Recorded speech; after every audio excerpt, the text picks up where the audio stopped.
장과 같이 기도하시겠습니다.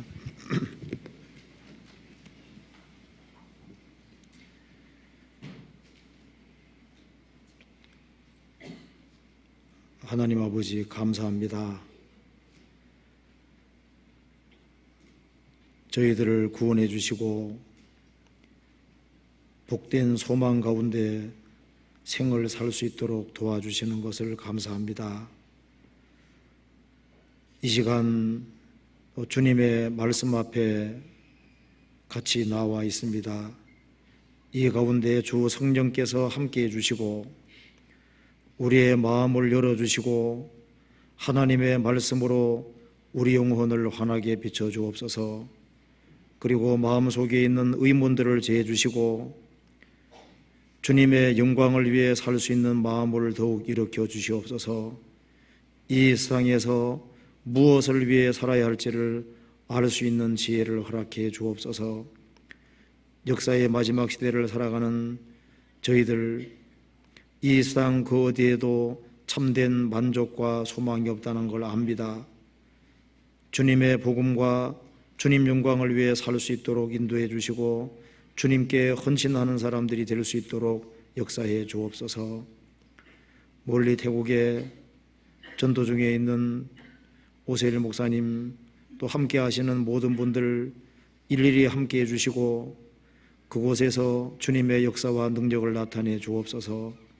전국적으로 많은 집회가 있습니다. 집회가 있는 곳마다 주님께서 하감해 주시고 함께 해주시고 역사해 주옵소서.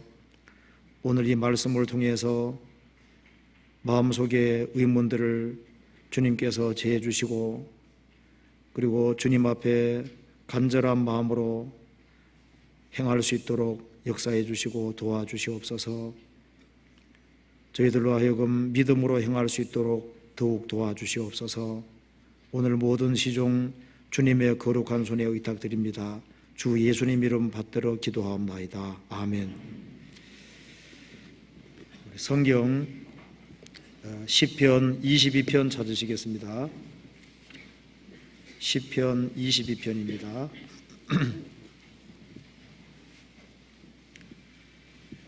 6절부터 제가 읽겠습니다. 22편입니다. 6절.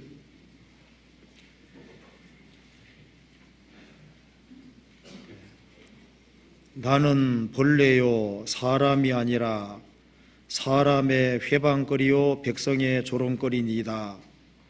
나를 보는 자는 다 비웃으며 입술을 비죽이고 머리를 흔들며 말하되 저가 여호와께 의탁하니 구원하실 걸, 저를 기뻐하시니 건지실 걸 하나이다. 14절. 나는 물같이 쏟아졌으며 내 모든 뼈는 어그러졌으며 내 마음은 춘밀 같아서 내 속에서 녹았으며 내 힘이 말라 질그릇 조각 같고 내 혀가 이틀에 붙었나이다. 주께서도 나를 사망의 진토에 두셨나이다. 개들이 나를 애워쌌으며 악한 무리가 나를 둘러 내 수족을 찔렀나이다. 내가 내 모든 뼈를 셀 수 있나이다. 저희가 나를 주목하여 보고 내 겉옷을 나누며 속옷을 제비봅나이다. 여호와여 멀리하지 마옵소서. 나의 힘이시여 속히 나를 도우소서. 내 영혼을 칼에서 건지시며 내 유일한 것을 개의 세력에서 구하소서. 나를 사자의 입에서 구하소서. 주께서 내게 응낙하시고 들소불에서 구원하셨나이다. 내가 주의 이름을 형제에게 선포하고 회중에서 주를 찬송하리이다. 26절입니다. 겸손한 자는 먹고 배부를 것이며 여호와를 찾는 자는 그를 찬송할 것이라. 너희 마음은 영원히 살지어다.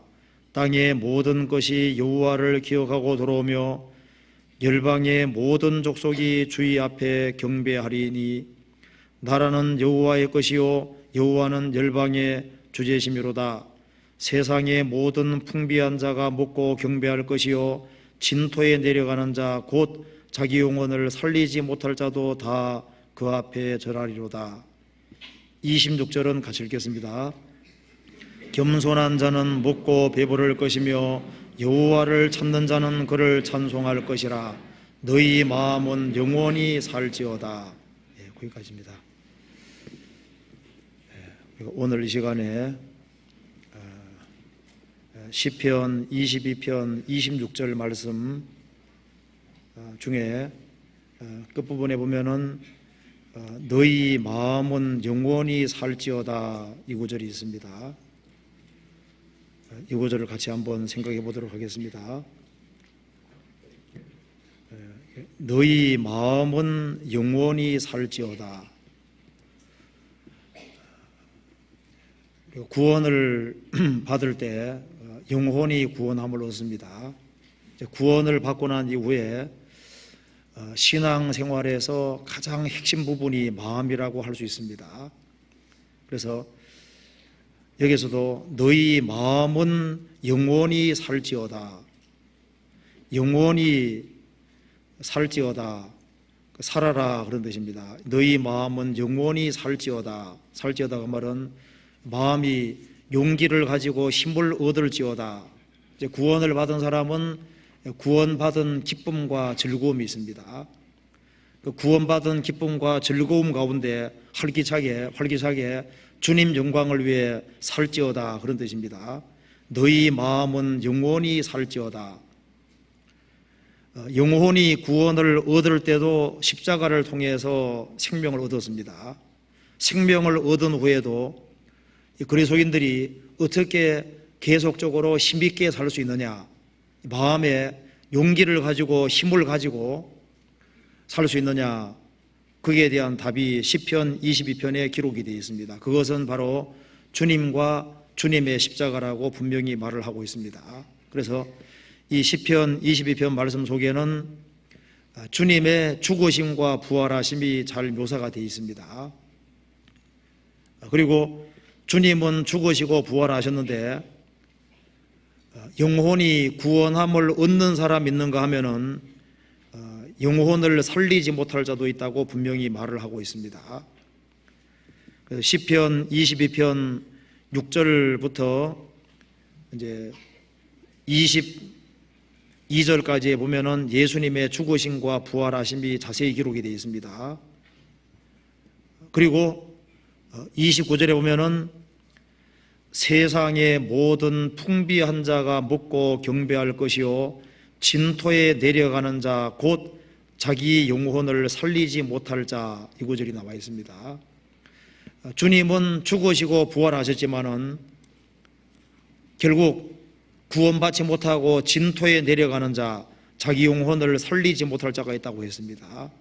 그런가 하면은 주님의 십자가로 말미암아 영혼이 살리심을 받은 사람, 그런 사람도 있습니다.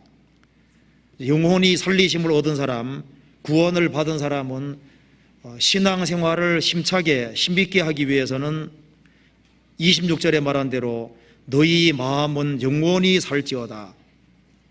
영혼이 격동되고 영혼이 힘을 얻고 영혼이 그 마음 자체가 참으로 힘을 얻고 살 수 있다면은 모든 환난과 어려움을 극복할 것이고 힘있게 살 수 있을 것이고 또 주변의 사람들을 구원할 수 있고 땅끝까지 전도하는 그 일에 동참하고 힘있는 생활을 살 수가 있을 겁니다.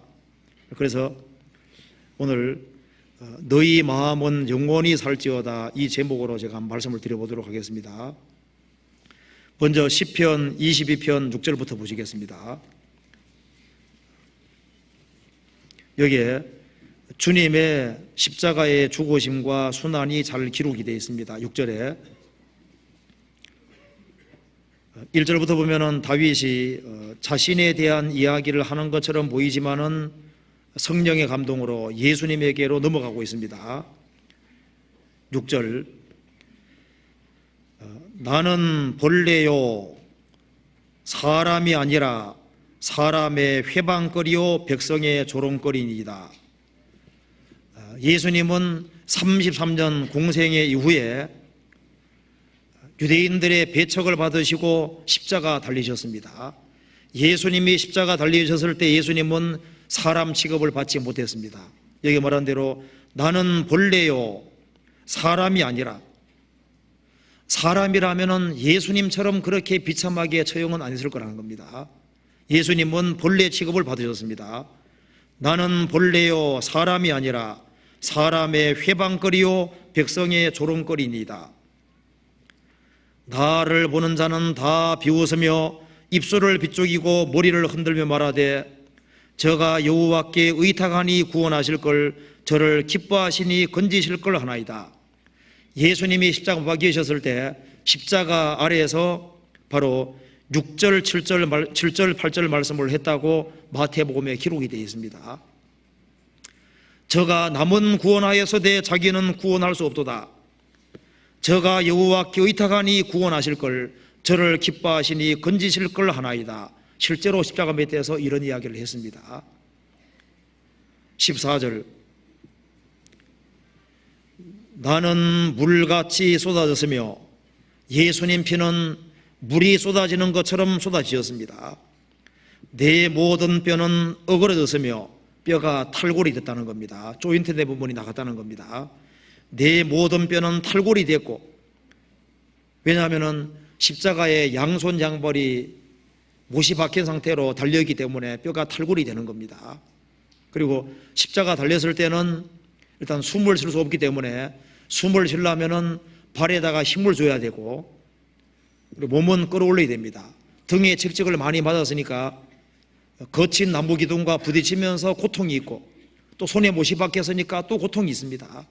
그래서 십자가에 10시간 동안 달려있었기 때문에 뼈가 탈골이 된 겁니다. 그래서 내 모든 뼈는 어그러졌으며 탈골이 됐으며, 내 마음은 촌밀 같아서 내 속에서 녹았으며, 내 힘이 말라 질그릇 조각 같고 내 혀가 이틀에 붙었나이다. 피를 너무 많이 쏟으셨기 때문에 예수님께서 마지막에 목마르다고 하셨습니다. 이제 혀가 너무 목이 말라서 혀가 이틀에 붙어버렸습니다. 주께서 또 나를 사망의 진토에 두셨나이다. 개들이 나를 애워쌌으며 악한 무리가 나를 둘러 내 수족을 찔렀나이다. 수족은 손과 발입니다. 예수님 보시기 천년 전의 예언입니다. 천년 전에 다윗은 천년 후에 오실 예수님을 미리 봤습니다. 예수님이 양손과 양발에 못이 박히는 것을 봤던 겁니다. 그리고 개들이 나를 애워쌌으며, 개들은 성경 처음 보는 사람은 야, 멍멍 짖는 개가 가까이 있었는가 보다, 그게 아니고 거짓된 종교가들을 개들이라고 하는 겁니다. 이사야서 56장 보면은 거짓된 일꾼들, 거짓 목자들을 벙어리 개라고 얘기를 했습니다. 그리고 이 거짓된 일꾼들을 성경에서 개라고 표현을 하고 있습니다. 유대 종교가들을 가리키는 겁니다. 개들이 나를 애워쌌으며 악한 무리가 나를 둘러 내 수족을 찔렀나이다. 내가 내 모든 뼈를 셀 수 있나이다. 예수님은 책적을 너무나도 많이 맞으셨습니다. 그리고 피가 흘러내리고, 그리고 예수님은 너무나도 큰 고통 속에서 진액이 다 빠져나가신 거예요. 그래서 예수님은 아주 앙상하게 바뀌신 겁니다. 십자가상에서 아래로 내려다볼 때 내가 내 모든 뼈를 셀 수 있을 정도다. 얼마나 비참한 모습인지를 묘사하고 있습니다. 저희가 나를 주목하여 보고 내 겉옷을 나누며 속옷을 재뽑나이다. 예수님을 십자가에 못 박을 때 겉옷을 뺏기고 속옷을 뺏겼습니다. 그래서 겉옷은 군병 4사람이 찢어서 각각 한 기씩 얻고, 속옷은 원피스색으로 통으로 짜져 있으니까 찢으면 아깝지 않습니까? 그래서 재뽑아서 이긴 사람이 얻었습니다. 이 말씀 속에 예수님의 십자가의 죽으심에 대해서 너무나도 세밀하게 묘사가 되어 있는 겁니다. 즉 예수님을 십자가에 못 박으시기 전에 겉옷과 속옷이 뺏겨졌으니까 예수님은 거의 벌거벗은 겁니다. 그리고 예수님은 정확히 수족이 찔림을 당했습니다. 그리고 피는 불처럼 쏟아지고 뼈가 부러지지는 않았지만은 탈골이 됐습니다. 그리고 예수님은 벌레 취급을 받고 십자가 밑에서 많은 사람이 조롱하는 이 모습이 예수님 오시기 1000년 전의 예언입니다. 그렇지만 예수님은 성경대로 죽으시고 또 성경대로 부활하셨습니다. 21절, 나를 사자 입에서 구하소서. 주께서 내게 응답하시고 들소 뿔에서 구원하셨나이다. 이 사탄의 권세에서 예수님은 죽으시고 부활하신 겁니다. 그리고 22절에 내가 주의 이름을 형제에게 선포하고 회중에서 주를 찬송하리이다. 조금 이따 살펴보겠습니다. 예수님이 부활하신 이후에 예수님 제 아들을 가리켜서 내 형제라고 말씀하셨습니다. 그리고 여기에 회중에서 주를 찬송하리이다. 이 회중이 신약 성경의 교회라고 되어 있습니다. 여기에 예수님의 죽으심과 부활하심, 그리고 예수님의 부활로 말미암아 주의 몸 된 교회가 이루어지고, 그리고 예수님 제 아들이 형제라고 일컬음을 얻고 구원받은 모든 사람들이 형제가 되는 겁니다. 예수님은 맏형이 되는 것이고 구원받은 모든 사람들은 동생이 되는 겁니다. 아주 생생하게 묘사가 되어 있는 겁니다. 그리고 예수님이 죽으시고 부활하신 이후에 이제 오순절에 성령이 강림하시고 전 세계에 복음이 전파되므로 땅끝의 사람들이 주님께로 돌아올 것도 기록이 되어 있는 겁니다. 27절, 땅의 모든 끝이 여호와를 기억하고 돌아오며 열방의 모든 족속이 주의 앞에 경배하리니. 예수님 말씀하셨습니다. 오직 성령이 너희에게 임하시면 너희가 권능을 받고 예루살렘과 온 유대와 사마리아와 땅끝까지 이르러 내 증인이 되리라. 땅끝까지 복음이 전해질 것이 예언되어 있는 겁니다. 땅의 모든 것이 여호와를 기억하고 돌아오며, 이게 3000년 전의 예언인데 지금 어떻습니까? 지금 복음이 전 세계에 전파되었고 땅끝에 땅의 모든 것이 여호와를 기억하고 돌아오지 않습니까? 그리고 열방의 모든 족속이 주의 앞에 경배하리니, 열방의 모든 민족 중에 한국도 포함되고 여기에 속해 있는 나도 포함되어 있는 겁니다. 복음이 전 세계에 전파될 것도 이미 기록이 되어 있습니다. 그런데 예수님이 죽으시고 부활하시고 이제 복음이 땅끝까지 전파되는 그 과정 속에서 영혼이 구원함을 얻는 사람이 있는가 하면은 결국은 이뤄지는 사람도 있다 그 말입니다. 29절, 세상의 모든 풍비한 자가 먹고 풍비한 자가 경배할 것이요. 정말 구원을 얻은 사람은 풍비한 사람이라고 할 수 있습니까? 예수님을 자기의 구세주로 소유한 사람, 예수님과 직접 연결된 사람은 부유한 사람입니다. 주의 이름을 부르는 모든 자에게 부유하시도다. 구원을 얻은 사람은 가장 풍비한 사람이고 부유한 사람입니다. 세상의 모든 풍비한 자가 먹고 경배할 것이요. 그리고 진토에 내려가는 자, 먼지입니다. 진토가 먼지죠. 진토에 내려가는 자, 곧 자기 영혼을 살리지 못할 자도 다 그 앞에 절하리로다. 예수님은 산자와 죽은 자의 재판장이시기 때문에 구원받지 아니한 사람도 예수님 앞에 무릎을 꿇을 수밖에 없는 겁니다. 살아생전에 그리스도를 배척하고 구원받지 아니한 사람도 최후의 심판대 앞에서 주님 앞에 무릎을 꿇어야 되고 자기 죄를 자복해야 되고 심판을 받을 수밖에 없는 겁니다. 자, 이 구절하고 똑같은 구절 찾아봅시다. 성경 빌립보서 2장입니다.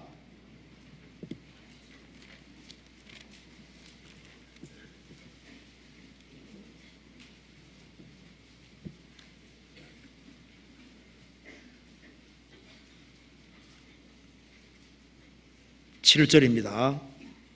2장 7절. 오히려 자기를 비어 종의 형체를 가져 사람들과 같이 되었고 사람의 모양으로 나타나셨으며 자기를 낮추시고 죽기까지 복종하셨으니 곧 십자가에 죽으심이라. 이러므로 하나님이 그를 지극히 높여 모든 이름 위에 뛰어난 이름을 주사 하늘에 있는 자들과 땅에 있는 자들과 땅 아래에 있는 자들로 모든 무릎을 예수 이름에 꿇게 하시고. 여기서 예수님은 이 세상에 오셔서 십자가에 죽으시고 부활하셨습니다. 그래서 하늘에 있는 자들과 하늘에 이미 가 있는 성도들, 하늘에 천만 천사들도 있고 구원받은 사람들도 가 있습니다. 그리고 땅에 있는 자들과 땅에 있는 세상에 살고 있는 사람들, 땅 아래에 있는 자들로 구원받지 못하고 음부에 떨어져 있는 사람들입니다. 모든 무릎을 예수 이름에 꿇게 하시고, 예수님은 산자의 주인 동시에 죽은 자의 주기도 합니다. 구원받지 아니한 사람도 주님을 심판주로 만날 수밖에 없는 거예요. 그래서 자기 영혼을 살리지 못할 자도 결국은 주님 앞에 무릎을 꿇어야 됩니다. 어차피 무릎을 한 번 꿇어야 되기 때문에 살아있을 때 그 아들을 영접하고 구원받는 것이 그 지혜로운 겁니다. 그래서 여기에 시편 22편 말씀 속에 이 복음이 전해지는 과정 속에 결국은 진토에 내려가는 자, 자기 영혼을 살리지 못할 이 불행한 사람도 있을 것을 말씀하고 있습니다. 예수님 당대 하나님 백성이라고 말씀했던 이스라엘 백성들, 특히 유대 종교가들, 하나님을 잘 섬긴다고 말씀했지만 그 사람들은 결국은 죽음 건너갔을 때 음부에 떨어지고 자기 영혼을 살리지 못할 자가 됐던 겁니다. 가룟유다는 3년 반 동안 예수님을 따라다녔지만 결국은 영혼이 잃어진 사람이 됐습니다. 복음이 전해지는 역사 속에서 많은 사람들이 주님을 등지는 길을 택했습니다. 천국 가까이까지 와서 지옥 가는 사람, 참 불행한 사람이라고 할 수 있습니다. 그 책에 보면 이런 말이 있습니다. 빌리 그레암 목사하고 동역하던 사람이 찰스 템플리톤이라는 사람인데, 그 사람이 한때 설교도 잘하고 했지만은 어떤 문제에 걸려서 결국은 신앙을 포기했습니다.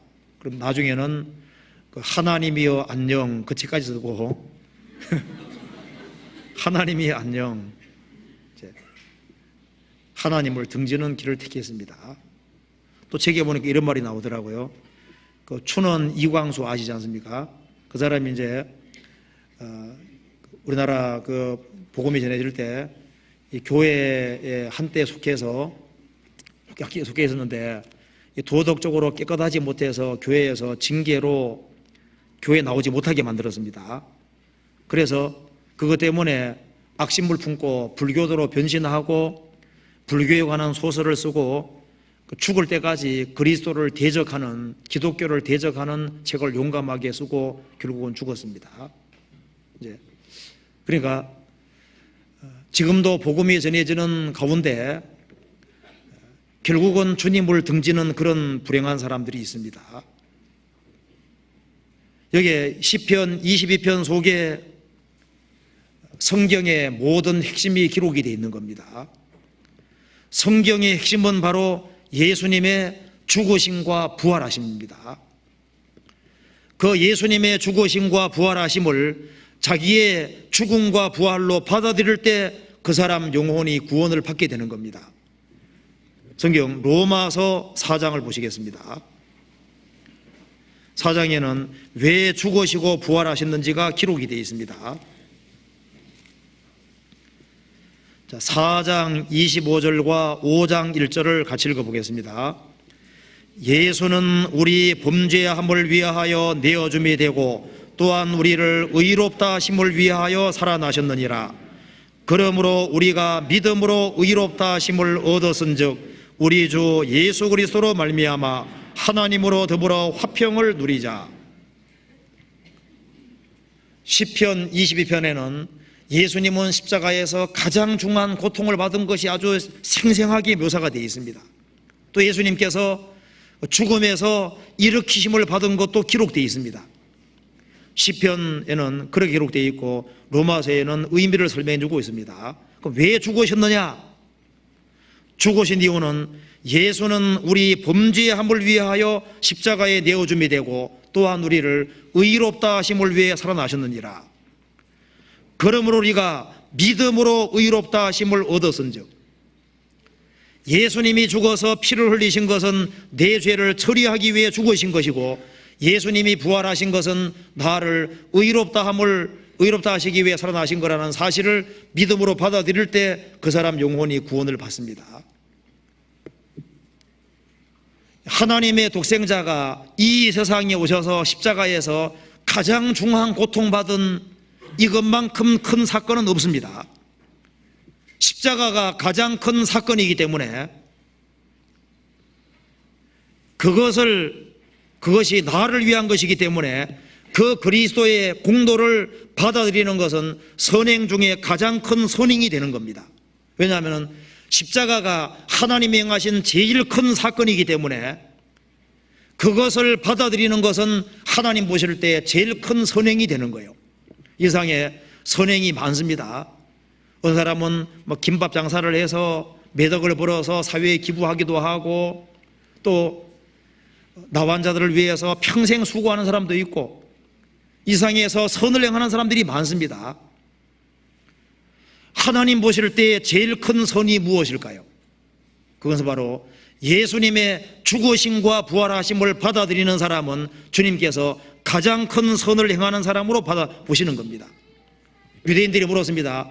우리가 어떻게 하여야 하나님의 일들을 하오리까? 유대인들은 복수로 물었습니다. 예수님 말씀하시기를 하나님의 보내신 자를 믿는 것이 하나님의 일이니라. 단수입니다. 그리스도를 신앙하는 것, 그리스도를 믿는 것이 하나님 보실 때 선행이라고 말씀하셨습니다. 그것이 가장 큰 선행이라면 가장 큰 일은 무엇이겠습니까? 결국은 예수님의 죽으심과 부활하심을 전하는 일, 그거보다 더 큰 일은 없는 겁니다. 이 복음을 전해서 지옥 갈 영혼을 살리는 일, 이거보다 더 큰 일은 없습니다. 일본에 전도하기 위해서 미국의 한 청년이 전도 훈련을 받았습니다. 그래서 이 오사카에서 나가사키까지 배 타고 이제 선교하러 가는 길이었습니다. 그런데 풍랑을 크게 만나서 다 죽게 된 거예요. 그런데 유일하게 1등석에 앉은 사람들만 이제 구명대가 지불되는 겁니다. 그런데 그 사람 마침 1등석에 타고 있었던 겁니다. 그런데 한 할머니를 보고서 너무 불쌍한 생각이 들어서 자기 것을 주면서요, 이렇게 얘기했습니다. 할머님이 살아나시거들랑, 살아나시면은 내가 할머니를 살리기 위해서 내 목숨을 대신 줘서 할머니 살리는 것처럼 바로 하나님께서 인간 육체를 취하셔서 대신 죽어서 피를 흘리시고 우리를 구원하신 주님이 있다고 하는 사실을, 예수님이 만민의 모든 죄를 위해서 죽으시고 부활했다는 그 사실, 그것을 내 대신 전해 주십시오. 이제 그렇게 하고 어둠 속에 사라졌습니다. 그 할머니가 구출되고 난 이후에 물론 그리스도를 믿었고요, 그 할머니가 이제 일본 전역에 다니면서 간증하는 사람이 됐습니다. 그 사람 대신에. 세상에서 대신 죽어준다고 하는 것은 가장 큰 사랑입니다. 그런데 주님께서 이 세상에 오셔서 내 대신 죽어주셨습니다. 그리고 그것을 받아들이는 것이 가장 큰 선이고, 그것을 또 전하는 것이 가장 큰 선이 되는 겁니다. 구원을 받은 사람은 이 모든 사실을 알고 있습니다. 그러면 구원을 받고 난 이후에 누가 힘차게 신앙생활을 끝까지 할 수 있느냐? 시편 22편은 말하고 있습니다. 마음의 중요성을 깨달아야 된다는 겁니다. 시편 22편 보시겠습니다. 시편 22편 26절.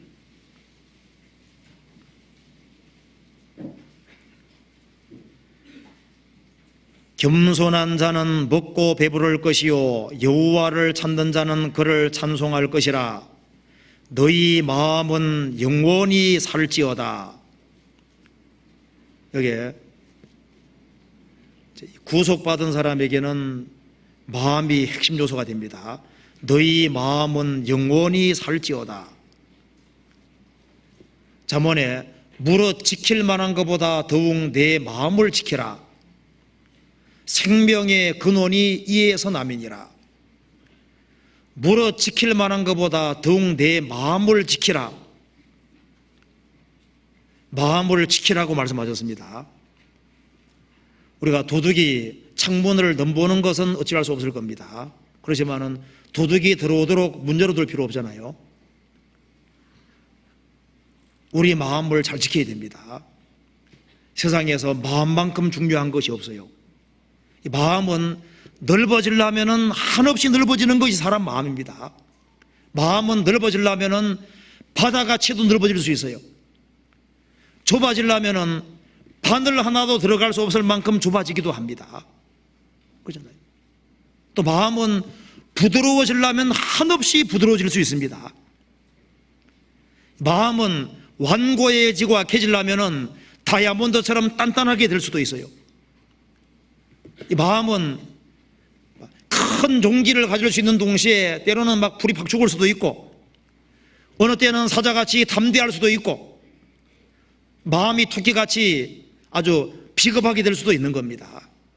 이 마음은 언제든지 바뀌기도 하고, 마음은 넓어지기도 하고 좁아지기도 하고 강해지기도 하고 약해지기도 하고 부드러워지기도 하고 여러 모양 가지고 있기 때문에요, 이 마음을 어떻게 다스리느냐, 마음을 어떻게 붙잡느냐, 마음이 어떻게 살리심을 받느냐, 이것이 신앙생활의 핵심으로 중요한 조사가 된다 그 말입니다.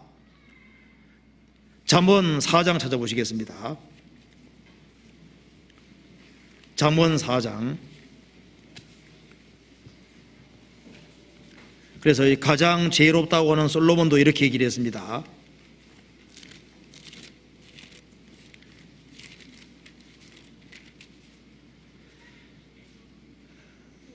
잠언 4장 23절을 같이 읽어보겠습니다. 무릇 지킬 만한 것보다 더욱 내 마음을 지키라. 생명의 근원이 이에서 남이니라. 밖에 나갈 때 집단속을 합니다. 뭔가 우리가 지키려고 하는 것이 많이 있을 겁니다. 근데 무릇 지킬 만한 것보다 더욱이라는 것은 최우선으로, 그런 말이에요. 최우선으로 내 마음을 지키라. 생명의 근원이 이에서 남이니라. 이 마음이 붕괴될 수도 있습니다. 이 마음이 핵심 요소가 되는 것이 틀림없습니다. 그런데 시편 22편에서는 뭐라 했습니까? 너희 마음이 영원히 살지어다. 정말 마음이 용기를 가지고 힘을 가지고 기쁨을 가지고 살 수 있다면은, 그러면은 그 사람은 어떤 환난과 역경도 굴하지 않을 겁니다. 근데 그 길이 무엇인지를 시편 22편은 가르쳐주고 있습니다. 시편 22편 봅시다.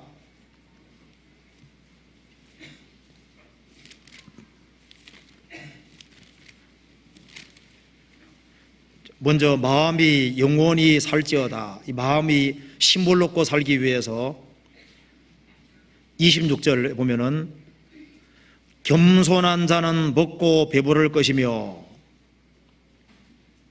마음이 살기 위해서는 먼저 겸손한 자는, 그 말씀대로 마음이 겸손하지 않고서는 그 마음이 살지를 못할 겁니다.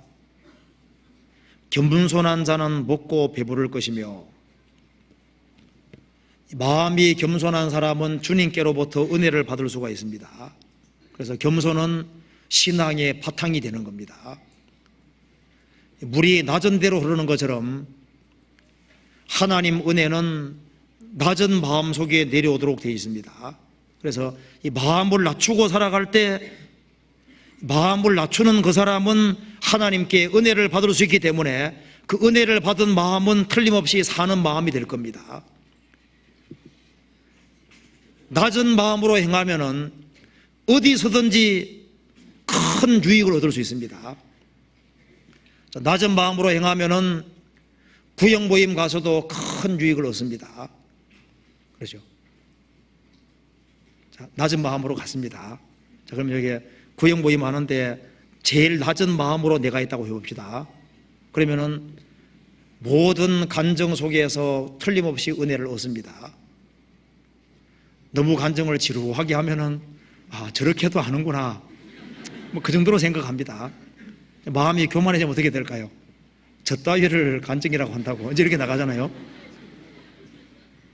마음 낮추면은 애들이 얘기해도 배울 수가 있거든요. 여기 다윗의 마음은 젖된 어린아이 마음 같다고 했습니다. 그래서 이 마음을 낮추는 마음이 있을 때 그 사람은 주님께서 채우시는 게 있을 거예요. 그래서 겸손한 자는 먹고 배부를 것이다. 그래서 지금보다 마음을 조금 더 낮추면은 낮추는 마음이 있는 그 사람은 하나님께 은혜를 받을 수 있고 하나님께 은혜를 받을 때 마음이 굳세지고 마음이 살게 되는 겁니다. 그래서 마음은 은혜로서 굳게함이 아름답고 은혜를 받을 때 마음이 굳세지고 신앙이 굳세지고 힘있게 살 수 있는 겁니다. 그래서 여기에 첫 번째, 겸손한 자는 먹고 배부를 것이며 이렇게 얘기를 했습니다. 그리고 여호와를 찾는 자는 그를 찬송할 것이라. 겸손한 마음과 더불어서 여호와를 찾는 마음을 가져야 됩니다. 왜냐하면 여호와가 하나님이 생명이시기 때문에 하나님은 생명이고 생명의 원천입니다. 그렇기 때문에 하나님을 가까이 하는 사람, 그 사람은 생명을 가까이 하는 겁니다. 산다고 하는 것은 생명입니다. 그래서 주님을 가까이 할 때 모든 문제가 풀릴 수 있는 겁니다. 그래서 여기에 너희 마음은 영원히 살지어다 이 말하기 앞서서 겸손과 주를 찾는 것을 먼저 거론했습니다. 왜냐하면 마음이 살리심을 받기 위해서, 마음이 힘을 얻고 용기 얻고 살기 위해서는 겸손한 마음과, 어떤 사람은 마음은 낮추는데 주님 가까이 하지 않습니다. 그러면은 주님의 은혜를 받을 수 없는 거예요. 그래서 마음을 낮추는 동시에 우리가 향해야 될 대상은 여기에 여호와입니다. 여호와를 찾는 자는 그를 찬송하게 될 것이다. 반대로 교만의 길을 걸어가고 주님을 멀리하는 사람은 마음이 살지 못하게 될 겁니다. 마음에는 항상 갈등과 괴로움이 있을 겁니다. 마음에는 투쟁이 있고 마음에는 많은 문제거리가 생기게 될 겁니다. 주의 힘을 얻지 못할 거예요. 그래서 여기 기본으로 말씀하신 것은 마음을 낮추는 동시에 주님을 가까이 하는 것들, 그걸 통해서 기본적으로 너희 마음은 영원히 살지어다. 하나님의 은혜로 말미암아 영혼이 힘을 얻고 마음이 힘을 얻고 살게 되는 겁니다. 그리고 우리 마음이 참으로 살기 위해서 우리가 주목해야 될 것이 있습니다. 주님을 가까이 한다는 말을 바꿔 말하면 뭐겠습니까?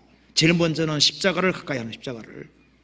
시편 22편 그 앞에 10절부터 다시 봅시다. 14절에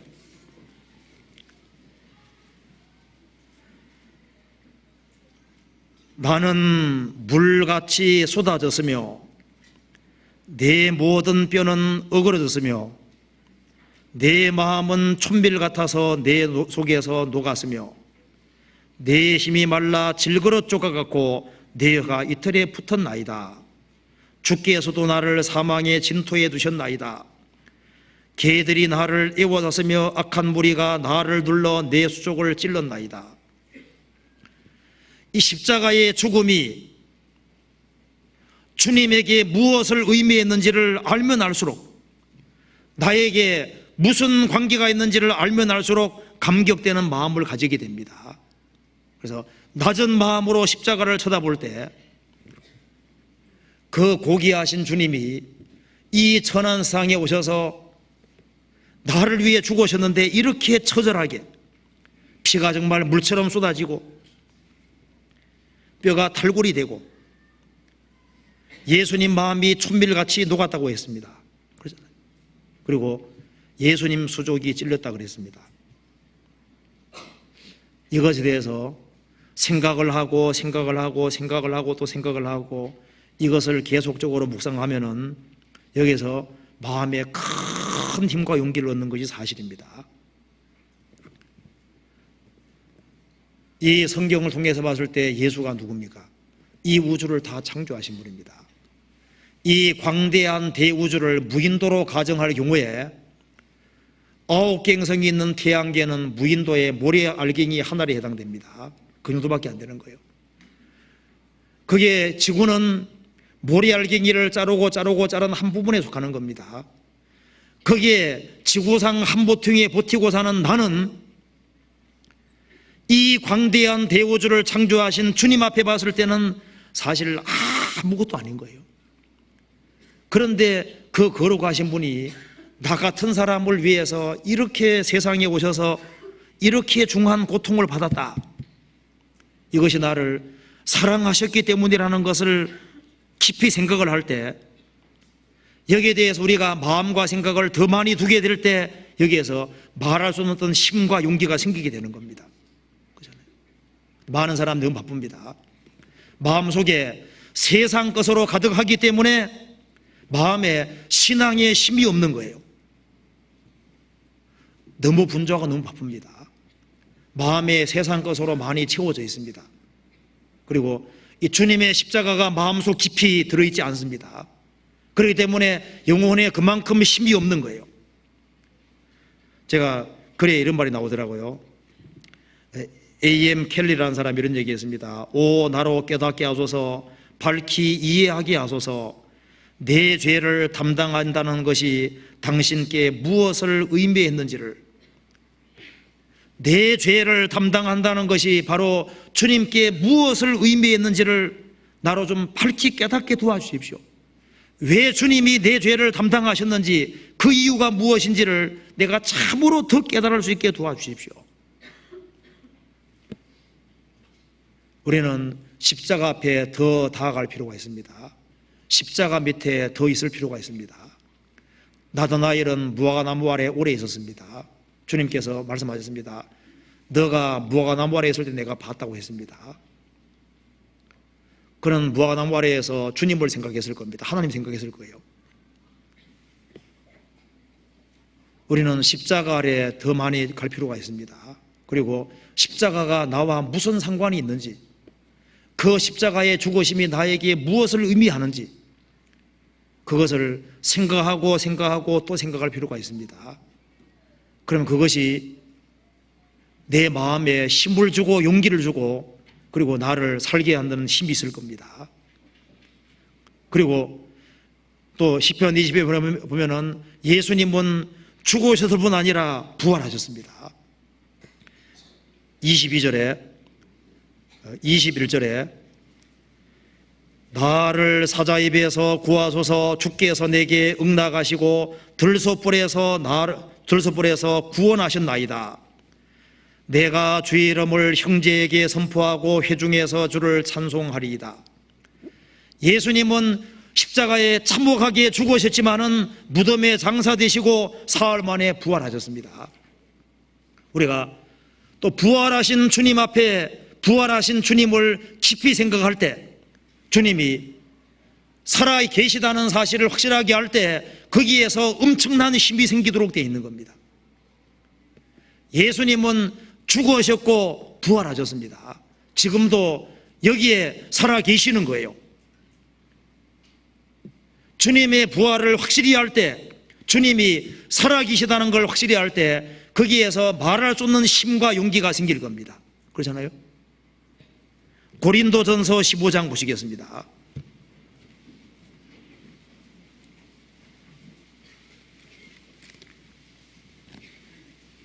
15장 12절입니다.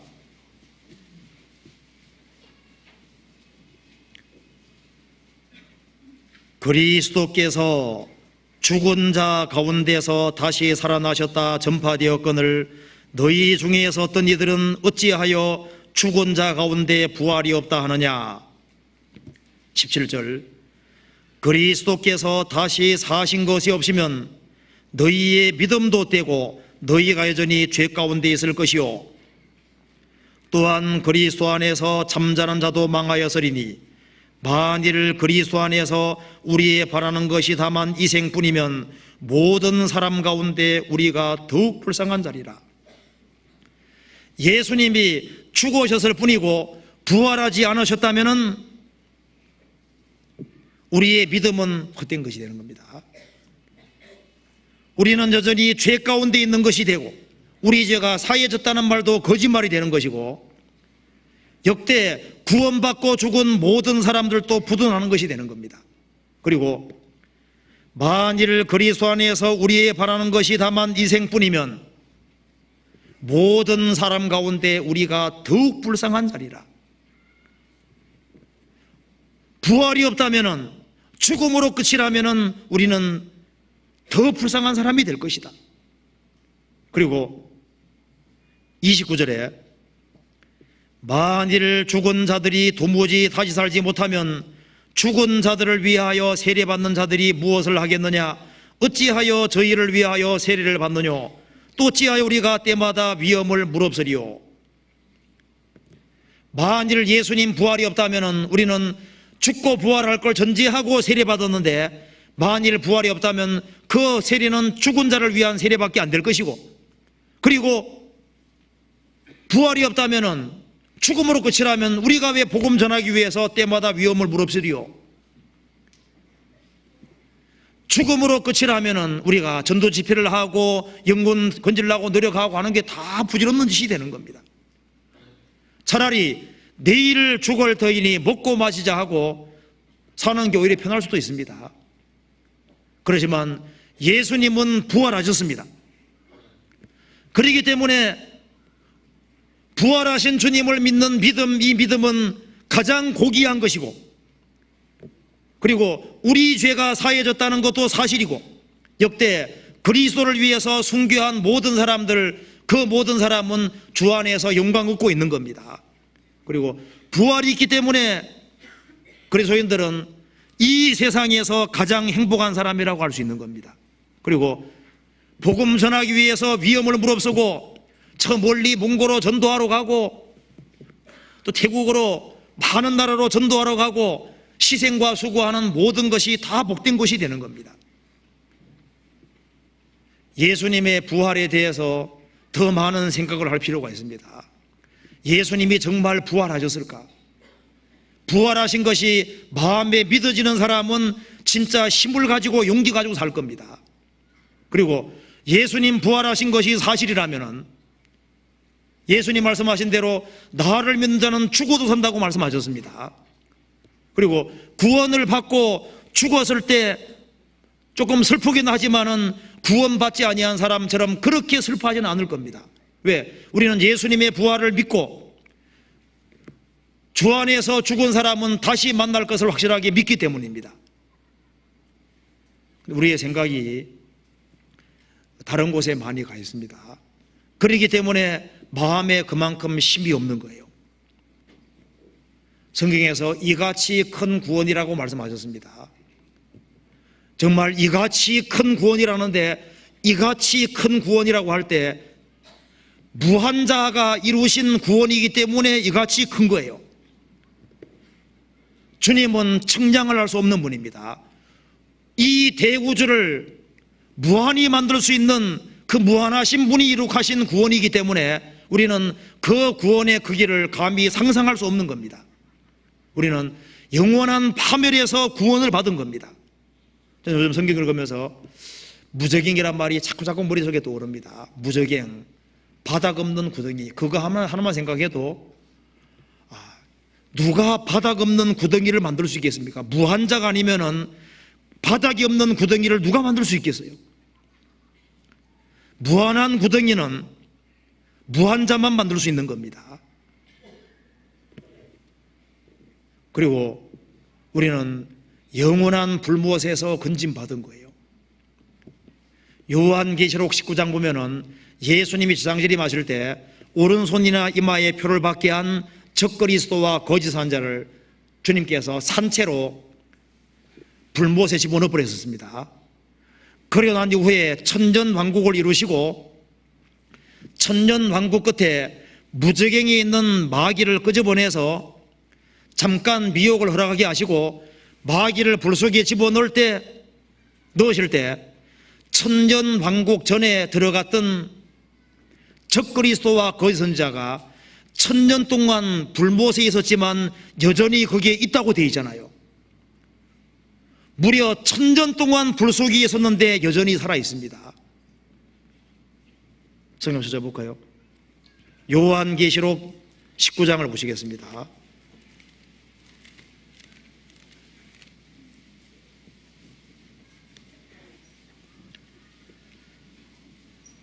(19장) 20절입니다.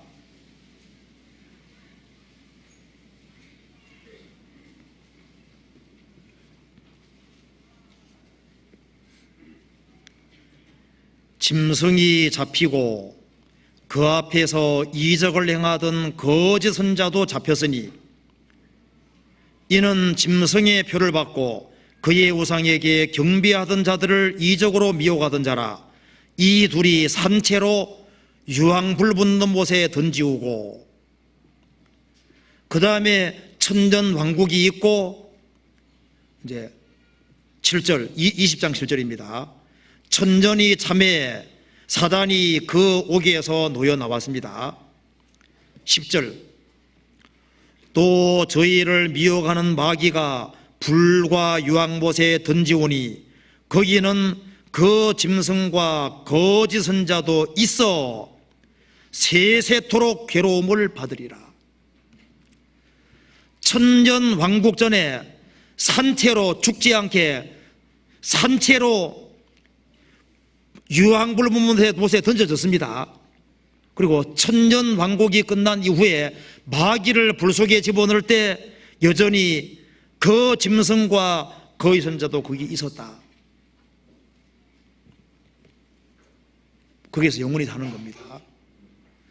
구속받지 못한 사람들이 하나님의 무한한 진노를 받고 거기에 떨어지게 되는 거예요.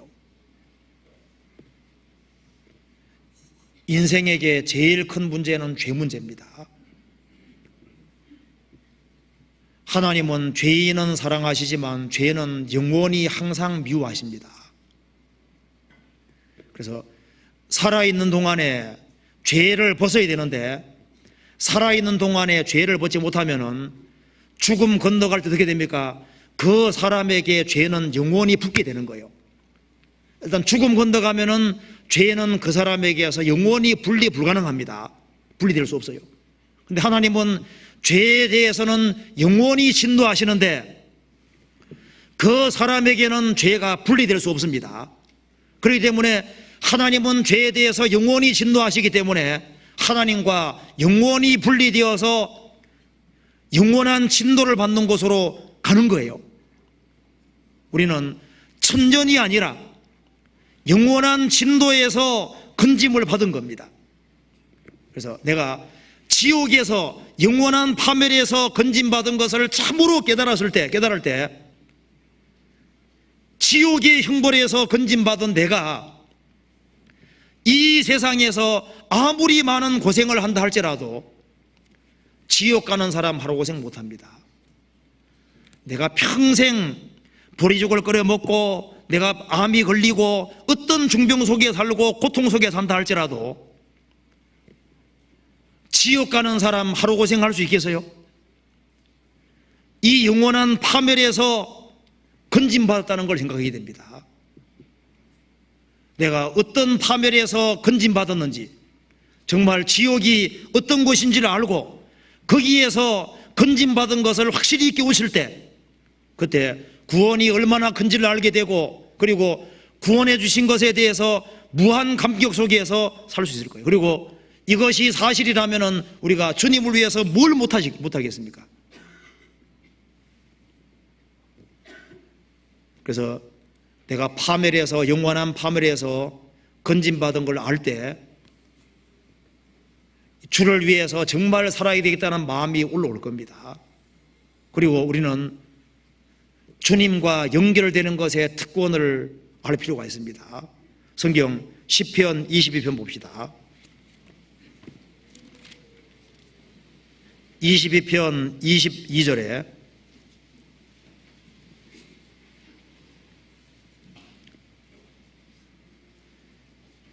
내가 주의 이름을 형제에게 선포하고 회중에서 주를 찬송하리이다. 이 구절이 신약에 인용되어 있는데 한번 보시겠습니다. 이걸 보면 우리가 그리스도인이 얼마나 큰 특권이 있는지를 알 수 있습니다. 성경에서 보시겠습니다. 히브리서 2장입니다.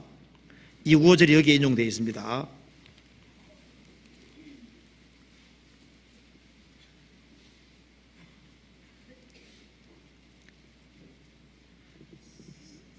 이 2장 11절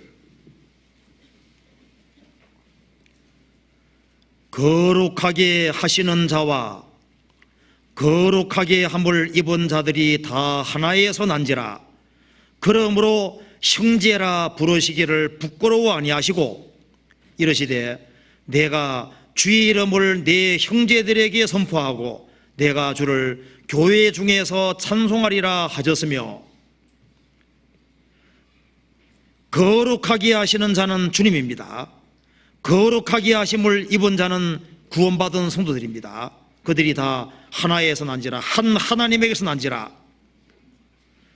그러므로 예수님께서 우리를 형제라 부르시기를 부끄러워 아니하시고, 우리 같은 사람을 주님께서 형제라고 부르시기를 부끄러워 아니하시고, 내가 주의 이름을 내 형제들에게 선포하고, 예수님께서 구원받은 사람을 내 형제라고 말씀하셨어요. 내 형제라고. 예수님은 우리의 맏형이 되시고 우리는 동생이 되신 거예요. 된 겁니다. 우리는 그리스도와 공동 후사가 된 거예요. 또 우리는 주님의 자녀가 됐습니다. 14절에 자녀들은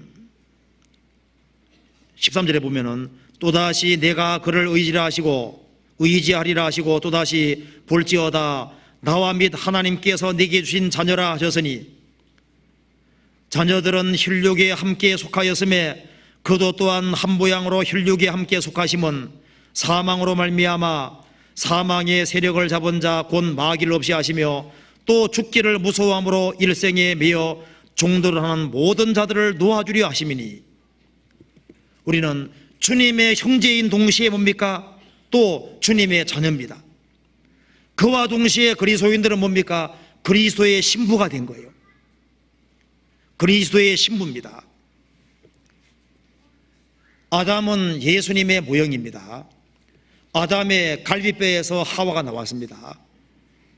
아담의 죽음으로 하와가 생긴 겁니다.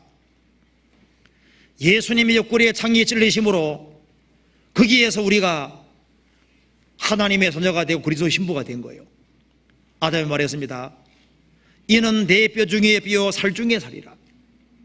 주님께서 주님의 죽으심을 통해서 태어난 성도들을 가리켜서 그리스도의 신부로 보고 이는 내 뼈 중에 뼈 내 살 중에 살이라.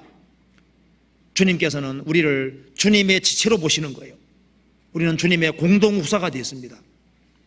그래서 이 그리스도와 직접 연결된 이 특권은 상상할 수가 없습니다. 우리는 주님께로부터 생명을 받은 사람이기 때문에 그리스도인들은 세상을 판단할 것이고 천사들을 판단한다고 되어 있습니다. 우리는 천사보다 더 높은 특권이 있는 거예요. 그래서 이 거듭난 그리스도인들이 가장 유명한 사람들입니다. 무명한 자 같으나 유명한 자요. 노아 당시에 누가 진짜 유명한 사람입니까? 주님하고 연결되어 있는 노아가 유명한 사람이었습니다. 아브라함이 갈대아울에 나올 때 누가 유명한 사람이었습니까? 하나님 말씀을 따라 나온 아브라함이 유명한 사람인 거예요. 예수님 당시에 베드로, 야고보, 요한 이런 사람들이 예수님과 연결됐기 때문에 유명한 사람입니다. 예수님과 연결되어 있는 사람은 가장 유명한 사람인 거예요. 우리는 주님과 운명이 연결되어 있습니다. 주와 판자는 한 영이 되었습니다. 주님의 영광을 함께 같이 받을 사람이 틀림없는 거예요. 그리고 예수님은 죽으시고 부활하셨고 구원을 받은 사람과 항상 함께 계십니다. 그래서 주님이 나와 함께 한다는 사실을 알게 될 때 그것은 진짜 사실입니다. 예수님이 살이 찢기시고 우리 때문에 죽으시고 부활하신 것은 사실이었습니다. 예수님 부활하신 것도 사실입니다. 그렇기 때문에 우리와 함께 한다는 말씀도 사실인 거예요. 그렇기 때문에 주님 말씀하시기를 돈을 사랑치 말고 있는 바를 족한 줄로 알라. 왜냐하면 주님이 우리를 버리지 아니하시고 우리를 떠나지 않는다고 말씀하셨기 때문입니다. 이건 사실인 거예요. 히브리서 13장 보시겠습니다. 히브리서 13장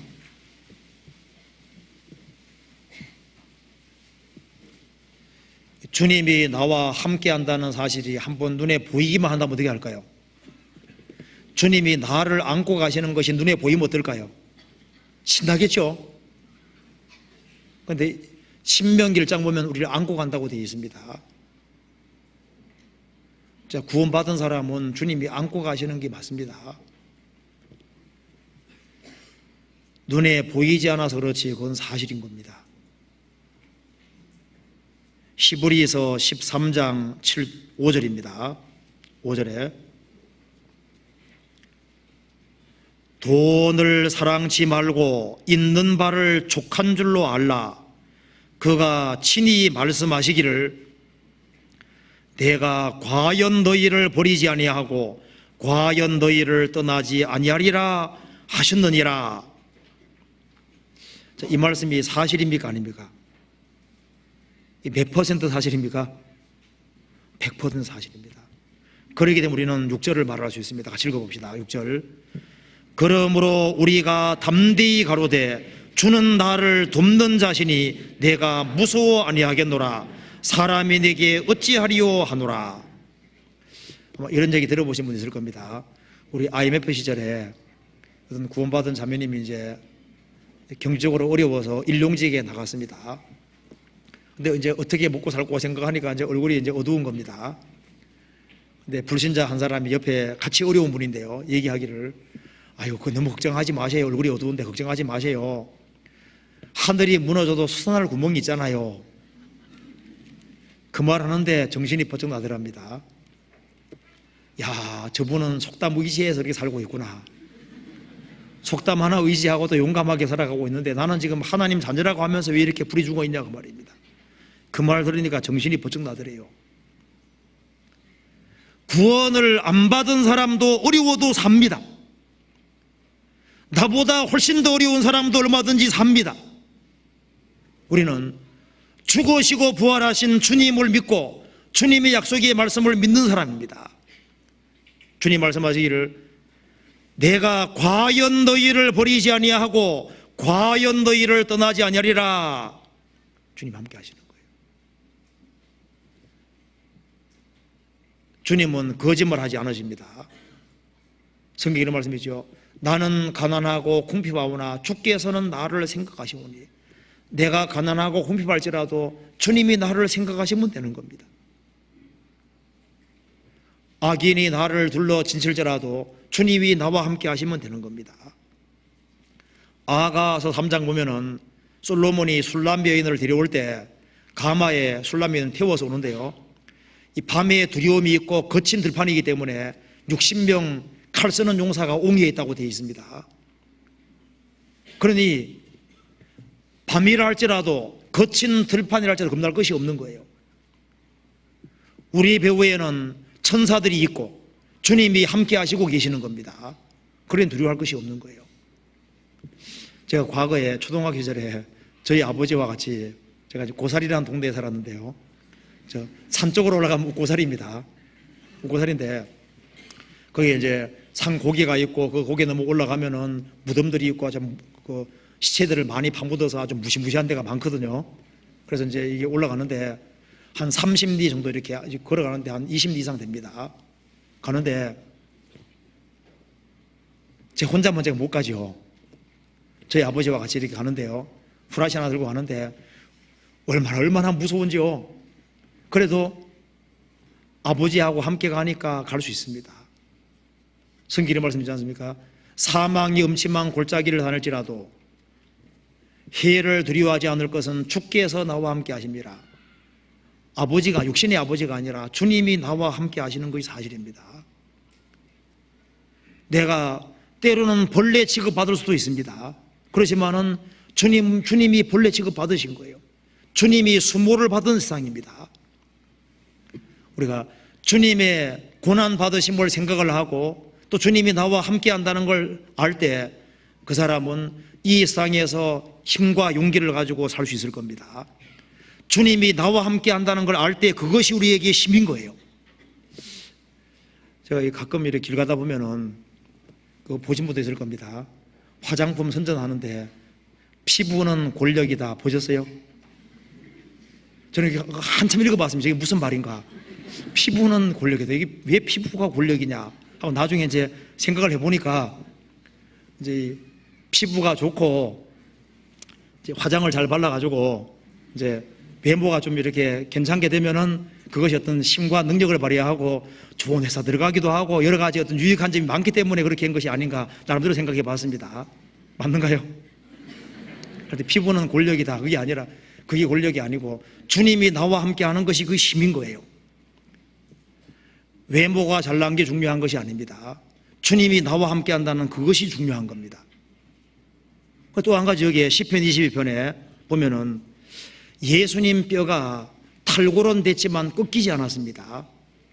여기에 중요한 뜻이 있습니다. 여기에 시편 34편 봅시다. 34편 봐봐요. 34편 20절입니다. 20절에 그 모든 뼈를 보호하시며 그 중에 하나도 꺾이지 아니하도다. 예수님 뼈는 탈골은 됐지만 어떻게 됐습니까? 꺾이지는 않았습니다. 그런데 시편 51편 봅시다. 51편 8절에 나로 즐겁고 기쁜 소리를 듣게 하사 주께서 꺾으신 뼈로 즐거워하게 하소서. 자, 다윗이 살인죄와 간음죄를 짓고 난 이후에 지은 시입니다. 다윗의 뼈는 꺾였다고 했습니다. 예수님 십자가 죽으실 때 두 강도가 달렸는데 예수님 뼈는 꺾이지 않았습니다. 두 강도는 뼈가 꺾인 채로 죽었잖아요. 여기 뼈가 꺾였다는 것이 뭘까요? 예수님 뼈는 꺾이지 않았다는 것이 뭡니까? 예수님은 고난은 받으셨지만은 그 고난은 하나님의 뜻 가운데 되어지는 고난이었습니다. 예수님의 죽으심은 하나님의 계획 속에서 되어진 것이고 예수님 뼈가 꺾이지 않았다고 하는 이것은 예수님의 탄생, 생애, 십자가의 죽으심, 부활 그 어떤 것도 하나도 하나님 볼 때 합당하지 않은 것이 없는 거예요. 꺾여질 만한 것이 하나도 없는 겁니다. 예수님은 하나님의 뜻 가운데 고난받으셨기 때문에 예수님 생애 속에는 꺾여질 것이 하나도 없는 겁니다. 죄인의 뼈는 꺾이지만 주님 뼈는 꺾이지 않았습니다. 하나님의 뜻 가운데 되어지는 것은 꺾이지 않았던 겁니다. 우리가 그걸 보고서 우리가 힘을 얻을 수 있습니다. 내가 하나님의 말씀, 하나님의 진리 가운데 살아가는 한 해는 예수님도 십자가에 죽는 고통을 치르셨지만은 거기에서 꺾여질 만한 것이 전혀 없는 겁니다. 그것처럼 우리가 세상에서 고생하고 살 수도 있고 핍박받을 수도 있습니다. 그렇지만은 내가 주님의 말씀 진리 가운데 있는 한 해는 주님 보실 때 꺾여질 것이 없습니다. 하나도 꺾일 것이 없거든요. 그건 다 남는 것이 되는 겁니다. 즉 손해볼 것이 없다 그 말입니다. 예수님 뼈가 꺾이지 않은 것을 봤을 때 우리가 확실히 알 수 있는 것이 있습니다. 내가 진리 가운데 사는 한은 나는 손해 아닙니다. 남편이 핍박할 수 있습니다. 그리고 내 주변에 대적자가 많을 수 있습니다. 내가 고통은 받을 수 있지만은 신앙적인 손해보는 거 아니다 그 말입니다. 그것은 꺾이지 않습니다. 주님께서 진리 가운데 행하는 사람의 뼈는 꺾지 않는 거예요. 롯이 먼저 선택권을 취했습니다. 아브라함은 선택권을 하나님께 맡겼습니다. 롯이 좋은 곳을 택한 것처럼 보이지만은 하나님께서는 아브라함의 기업이 잃지 않도록 지키신 겁니다. 우리가 예수님의 그 죽으심과 부활을 봤을 때 그걸 우리가 배울 수 있습니다. 이사야 58장 찾아봅시다. 이사야 58장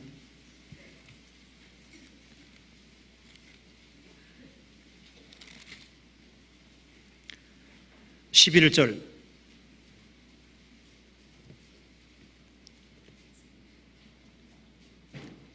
같이 읽어보겠습니다. 나 여호와가 너를 항상 인도하여 마른 곳에서도 내 영혼을 만족해 하며 내 뼈를 견고케 하리니 너는 물된 동상 같겠고 물이 끊어지지 아니하는 샘 같을 것이라. 사람이 진리 가운데 행할 때 하나님의 인도하심을 받고 마른 곳 광야에서도 영혼을 만족해 하고 하나님께서 뼈를 꺾지 않습니다. 내 뼈를 견고케 하리니 너는 마음이 물된 동상 같겠고 끊어지지 아니하는 샘 같을 것이라. 예수님 뼈는 탈골은 돼서도 꺾이지 않았습니다. 예수님 몸은 찢기셨습니다. 뼈도 떨어져 나갔지만 꺾이진 않았습니다. 우리가 세상 사람에 의해서 난도질을 당하고 큰 고통을 당할 수도 있습니다. 그렇지만은 뼈는 안 꺾입니다. 주님이 절대 손해보지 않게 만드실 거예요. 이 세상의 모든 학설들도 일종의 뼈라고 할 수 있습니다. 이 성경 말씀의 한 말씀 한 말씀을 뼈라고 할 수 있습니다. 뼈는 골격이고 기초가 되는 거예요. 그런데 이 성경 말씀은 한 말씀도 꺾이지 않습니다. 세상의 학설은 계속적으로 꺾입니다. 계속 바뀌고 있습니다. 인간의 학문 체계는 꺾이는 거예요. 소경들이 더듬는 것도 같은 거예요. 학설은 세우지만 계속 바뀌어집니다. 이 성경은 꺾이지 않습니다. 제가 책에 보니까 이런 말이 나오더라고요. 한 박물관에 가이드가 있는데 어떤 사람이 물었습니다. 이 화석이 얼마 된 겁니까? 물으니까 100만 년 하고 5년 됐습니다. 어떻게 그렇게 확실하게 아십니까? 하니까 예, 제가 여기에 처음 가이드로 올 때는 100만 년이었는데 여기에 근무한 지 5년 됐으니까 100만 5년입니다. 이 세상의 학설이라는 건 다 대충 하는 거예요. 학설은 계속 바뀝니다. 주님 말씀은 바뀌질 않아요. 그렇기 때문에 이 성경은 절대 꺾이지 않는 뼈와 똑같습니다. 길선주 목사님은 요한계시록을 하루에 매일 한 번씩 읽어서 30년 동안 읽었다고 합니다. 그래서 한 1만 번 이상 읽었다. 1만 번 이상. 정신 못 차릴 때마다 요한계시록 읽으면 좋을 것 같아요. 이 성경을 계속 읽는 사람, 이 성경을 마음판에 새기는 사람, 그 사람은 엄청난 힘을 얻게 될 겁니다. 틀림없이 그럴 거예요. 그리고 예수님 뼈는 꺾이지 않았습니다. 그 예수님의 생애는 완전하게 남지 않습니까? 죄인의 뼈는 꺾이지만 예수님 뼈는 꺾이지 않았습니다. 이 세상의 모든 업적들은 결국은 꺾이는 거예요. 이 세상 사람들의 이름, 이 세상의 모든 업적은 다 헐게 기록되는 겁니다. 다 부질없는 거예요. 성도들의 이름과 성도들이 진리 가운데 행한 것은 하늘에 기록되고 영원히 꺾이지 않습니다. 그건 아무도 지울 수가 없는 거예요. 예수님의 탄생, 생애, 십자가의 죽으심과 부활하심, 그것은 누구도 지울 수가 없는 겁니다. 그리고 우리가 예수님이 다시 오신다는 것을 깊이 생각할 때 거기에서 큰 위로를 얻을 수 있습니다. 주님이 엄청난 은혜를 가지고 오고 상을 가지고 오고 있습니다. 베드로전서 1장 보시겠습니다. 베드로전서 1장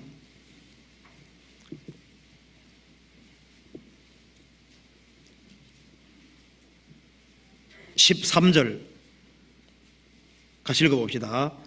그러므로 너희 마음의 허리를 둥이고 근신하여 예수 그리스도에 나타나실 때 너희에게 가져올 은혜를 온전히 바랄지어다. 그러므로 너희 마음이라는 허리를 동여매고 근신하여 예수 그리스도에 나타나실 때 재림하실 때 너희에게 가져올 은혜를 온전히 바랄지어다. 주님이 재림하실 때 가져오실 은혜가 있습니다. 과거에 예를 들어서 아버지나 어머니가 어디 멀리 갔다 올 때 자녀들은 뭘 바라고 있습니까? 선물 보따리 바라고 있잖아요. 주님이 이제 가신 지가 2000년 되셨습니다. 사실 오래됐다가 오는 사람일수록 더 좋은 걸 비싼 거 가져오죠. 하루 출장 갔다 왔다, 한 달 출장 갔다 왔다, 1년 만에 왔다 할 때 어떻습니까? 떨어진 기간이 길을수록 가능하면 뭘 가져옵니까? 좋은 거 가져오거든요. 자, 2000년 만에 주님 오시면은 가장 늦게 오시는 거지 않습니까? 올 때 엄청난 선물을 가져오는 거예요. 그 선물을 온전히 바랄지어다. 뭘 가져오시느냐? 예, 엄청난 거 가져옵니다. 근데 상을 가져오는데 성경 찾아봅시다. 요한계시록 22장 봐봐요. 22장 봅시다. 12절.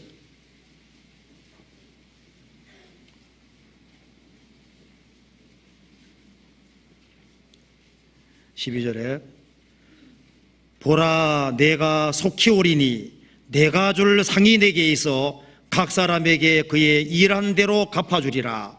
나는 알파 오메가요 처음과 나중이요 시작과 끝이라. 보라, 내가 속히 오리니 내가 줄 상이 내게 있어 각 사람에게 그의 일한 대로 갚아주리라.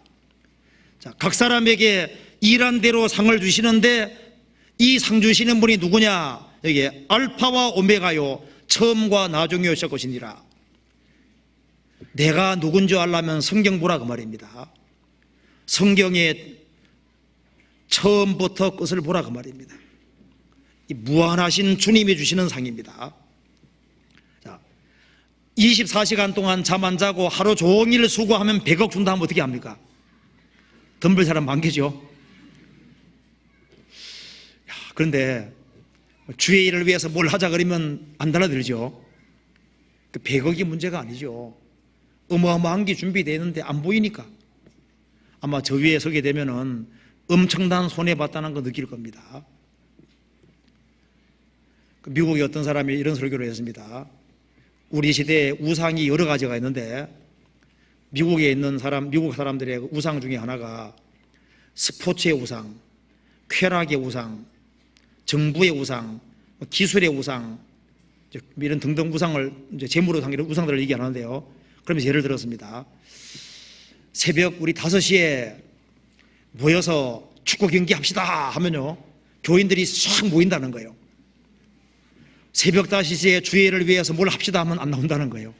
그러니까 주님 뭘 스포츠만큼도 생각하지 않지 않냐, 그런 걸 얘기한 적이 있는데 일리가 있다고 생각이 듭니다. 우리가 주님에 대해서 생각을 하는데 주님을 작게 생각하는 것 같아요. 그렇지 않습니까?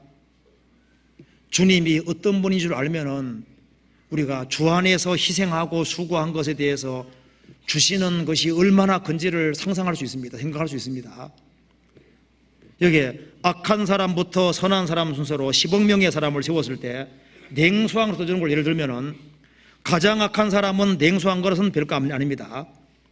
그런데 마음 자세가 바르게 되어 있는 사람일수록 어떻습니까? 냉소한 것이 점점 커지게 됩니다. 10억 번째, 마음 자세가 제대로 되어 있는 사람은 이것을 잊지 못할 사실로 생각합니다.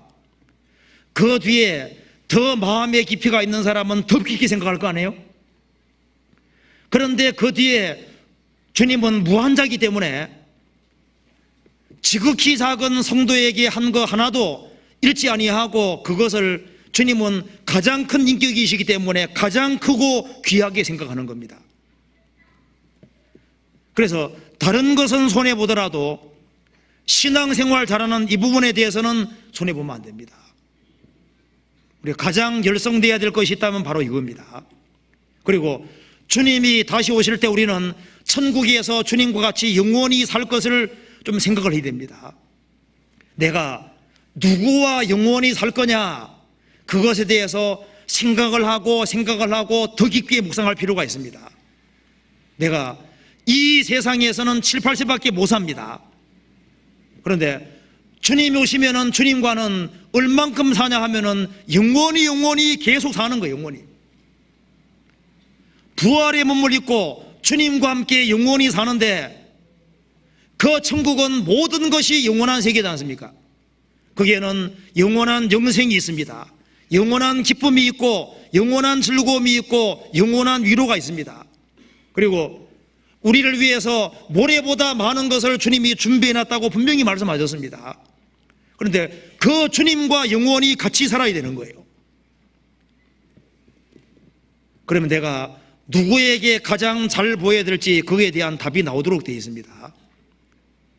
우리가 사장에게 잘 보이는 것의 절반만이라도 주님께 투자한다면은, 우리가 귀하게 생각하는 것에 대해서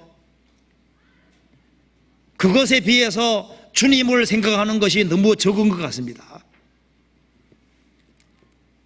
시편 139편 한번 찾아봅시다. 시편 139편 한번 찾아봅시다. 시편 139편에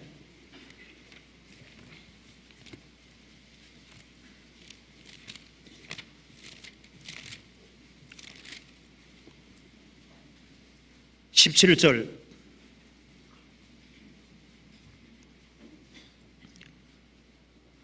하나님이여 주의 생각이 내게 어찌 그리 보배로우신지요, 그 수가 어찌 그리 많은지요. 내가 세려고 할지라도 그 수가 모래보다 많도소이다. 내가 깰 때에도 오히려 주와 함께 있나이다. 하나님이여 주의 생각이 내게 어찌 그리 보배로우신지요, 그 수가 어찌 그리 많은지요. 내가 세려고 할지라도 모래보다 많도소이다. 주님이 나를 생각하시는 것이 모래보다 많다. 그래서 나를 생각하시기 때문에 나를 위해서 모든 것을 다 준비해 두신 곳이 천국인 거예요. 내가 비록 새빵살이하고 살아도 나를 위해서는 천국이 준비되어 있습니다. 이 땅에서는 내가 눈물을 흘린다 할지라도 저 위에서는 뭐가 있습니까? 영원한 기쁨이 준비 다 되어 있잖아요. 나를 위해서 너무나도 많은 것을 생각하고 있습니다. 그 수가 어찌 그리 많은지요, 그 수가 모래보다 많도소이다. 모래알갱이 수보다 많은 것이 사실이죠. 그리고 우리가 천국에서 주님과 함께 영원히 살 거다, 그걸 생각하면은 거기에서 용기와 힘이 생기도록 되어 있습니다. 또 주님께서는 이 세상에서 짧은 생활을 살아가는 가운데 외로움을 느끼지 않도록, 이 세상에서 힘을 얻고 마음에 낙심하지 않도록 하기 위해서 뭘 두셨습니까? 회중 교회를 두신 겁니다. 회중. 시편 22편 보시겠습니다. 22편 22절.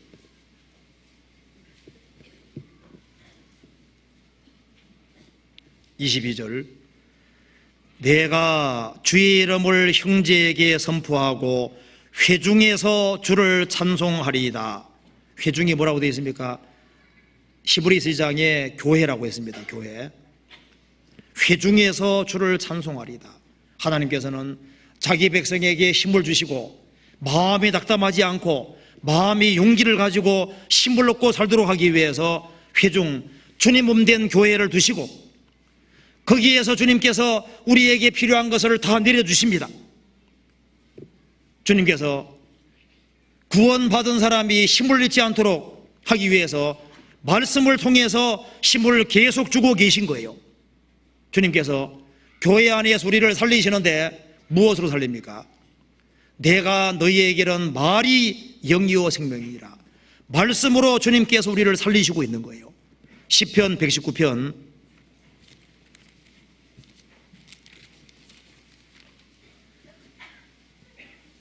50절을 같이 읽어보겠습니다. 50절 같이 읽겠습니다. 이 말씀은 나의 곤란 중에 위로라. 주의 말씀이 나를 살리셨음이니이다. 그래서 너희 마음은 영원히 살지어다. 우리가 십자가 안에 살아갈 때, 십자가 아래 살아가고 주님과 항상 연결되어 살아갈 때 거기에서 마음은 항상 힘을 얻을 수 있습니다. 마라 인생, 쓴 인생에서 단 인생이 되는 거기에 나뭇가지가 던져졌습니다. 이상이 아무리 쓰라리라 할지라도 우리가 십자가를 깊이 생각할 때, 예수님의 죽으심을 깊이 생각하고 예수님 부활을 깊이 생각할 때 거기에서 우리는 살 수 있는 힘을 얻게 되는 거예요. 우리가 이 세상에서 살아갈 수 있는 이유가 무엇입니까? 이길 수 있는 이유가 무엇일까요?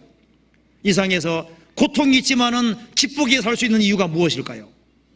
그것은 바로 십자가입니다. 예수님의 죽으심과 부활하심입니다. 우리가 여기에 바울 사도 불러놓고 물어봅시다.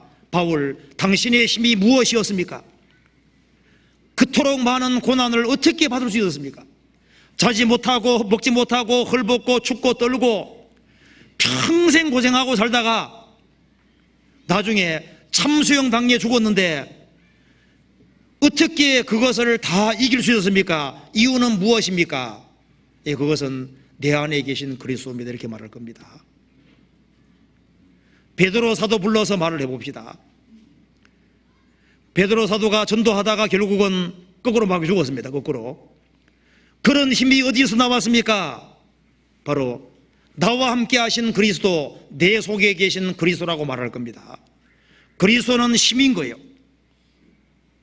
그래서 십자가 주변에 살고 주님과 연결되어 살아갈 때 그 사람은 힘을 얻을 수 있습니다. 그리고 그 마음이 힘을 얻을 뿐 아니라 마음이 격동이 될 때 그 사람은 진짜 힘있게 살 수 있는 겁니다. 성경 학기에서 찾아봅시다. 학기에서 1장에 학기에서 1장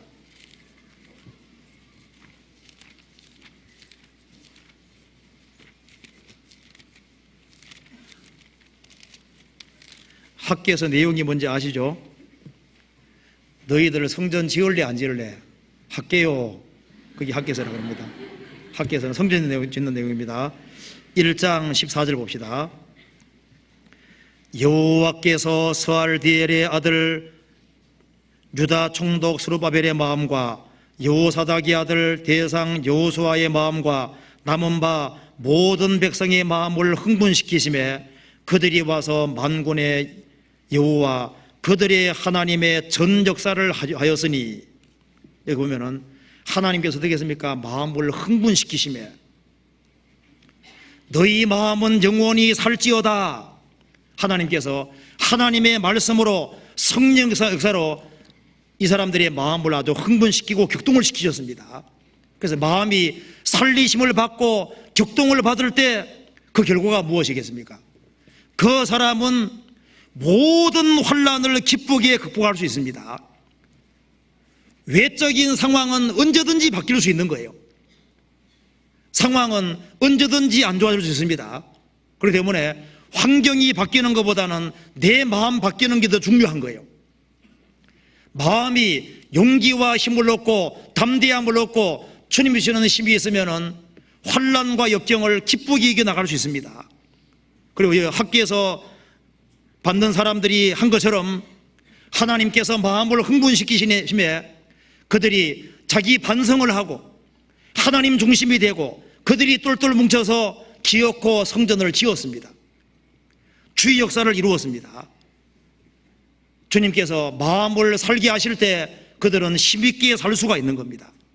그리고 마음이 살리심 받은 그 사람들이 어떻게 합니까? 그런 사람들이 멀리까지 전도하러 가는 거예요.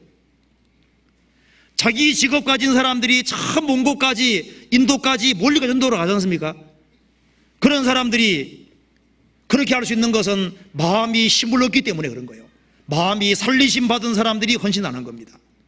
그래서 순교자를 가장 많이 낸 곳이 어디입니까? 교회인 겁니다.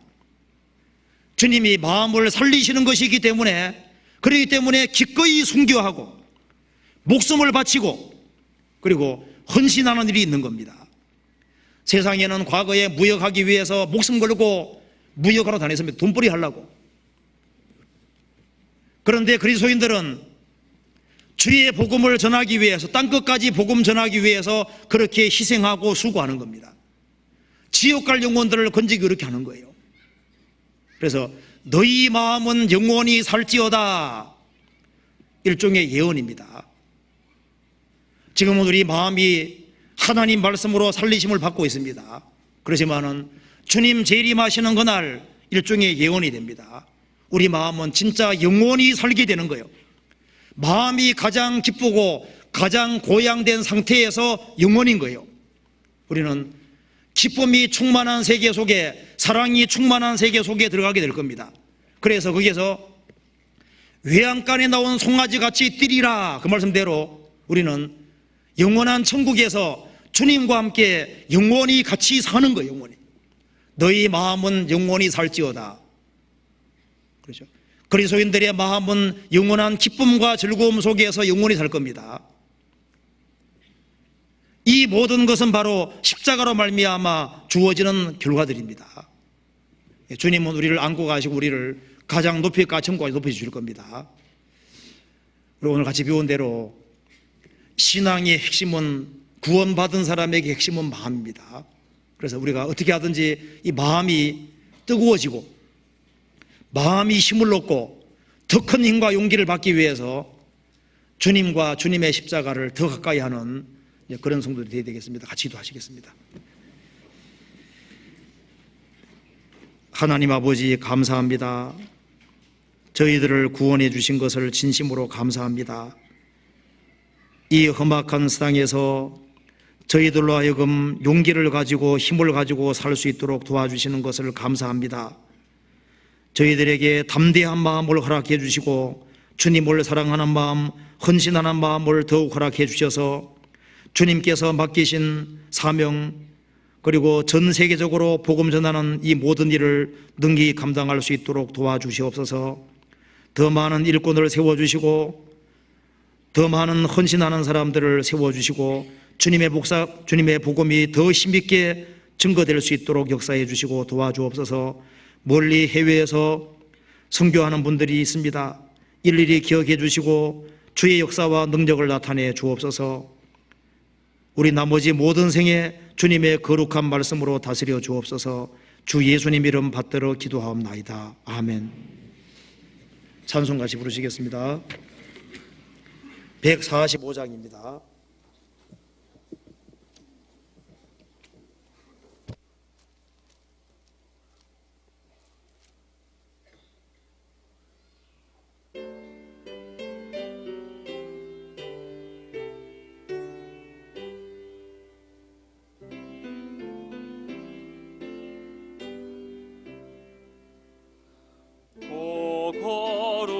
거룩하신 주님, 그 상하신 머리 조롱과 욕에 쌓여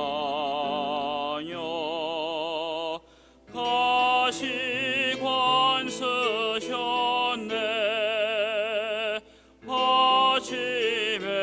아침에처럼 밝던 주님의 얼굴이 고통과 지옥으로 창백해지셨네. 주 당하신 그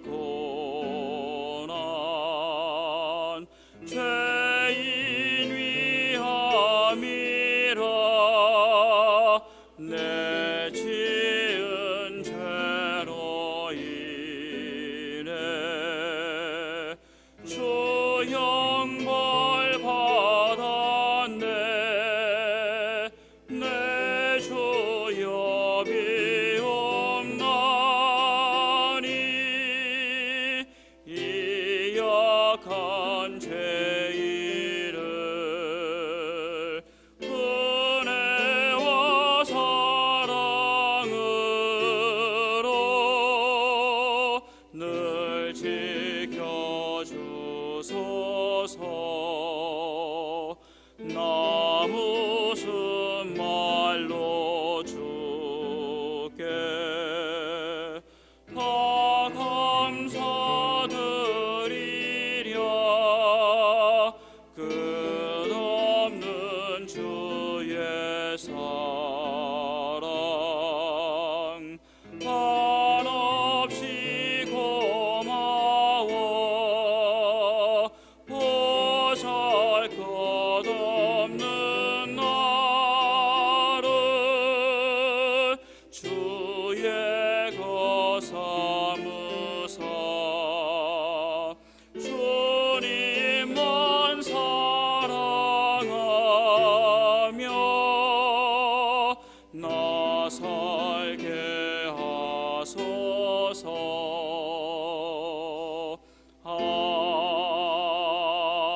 아멘. 광고 잠깐 해주시겠습니다.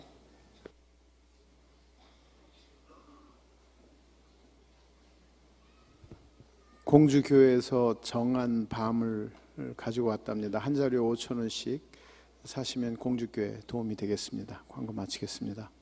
마치겠습니다.